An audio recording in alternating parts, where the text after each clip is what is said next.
So many new 250cc machines have entered the ring, but our orange street fighter is still here to say, I am not done yet. So let's find out if the KTM 250 Duke Gen 3 is still the king in 2025.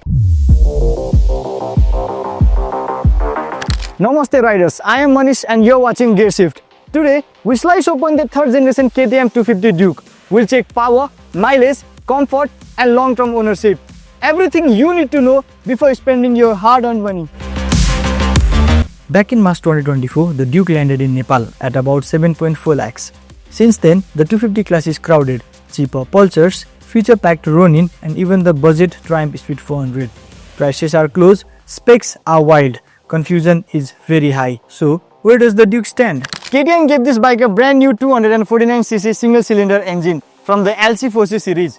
You get 31 horsepower at 9,250 rpm and 25 Nm of torque at 7,250 rpm. 0 to 100 comes in around at 8 seconds. Quick enough to beat the city traffic and maybe even teach some 300cc bikes. The big party trick is the two-way quick shifter.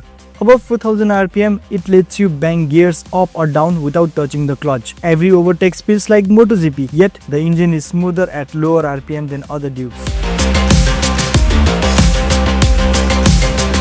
A lighter steel trellis frame and aluminium subframe drops almost 4 kilos. Turn the handle and the Duke falls into corner like it's reading your mind. Stopping power, 320mm 4-piston radial caliper in front, 240mm discs at the rear. When talking about the mileage, customers have reported us of getting up to 28 kmpl in Kathmandu traffic and over 35 kmpl in highway cruises.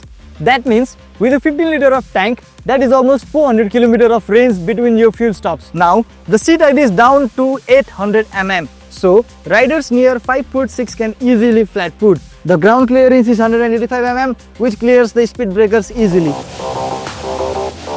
Good news for the summer. The exhaust now sits lower and away from your legs. And the radiator is bigger, meaning better heat management on those long Kathmandu traffic jams. The 5-inch TFT shows Bluetooth calls, turn-by-turn navigation and 2 ride modes. The mirror vibrates over 120. The seat is still on the firmer side and the fuel cap sits quite forward. If I have to talk about how this bike feels on the road, well, for commuting, the clutch is light, the gearbox is very sleek, the heat is manageable and the turning radius is tight. And for weekend rides, the geometry of this bike and the sticky tire that you get makes this bike a pure fun.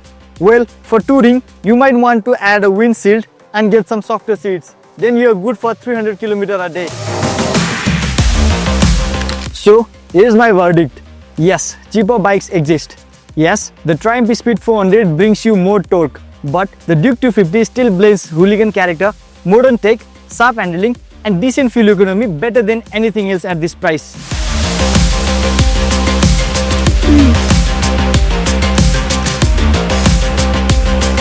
If you crave touring couch comfort, go for the KTM Adventure series. If you love retro charm, go for the Triumph bikes. But if you want a lean mean adrenaline machine for your daily rides and make your weekend fun, the Duke 250 is still your best friend. Having said that, what mileage are you getting in your Duke? Let us know in the comment section below.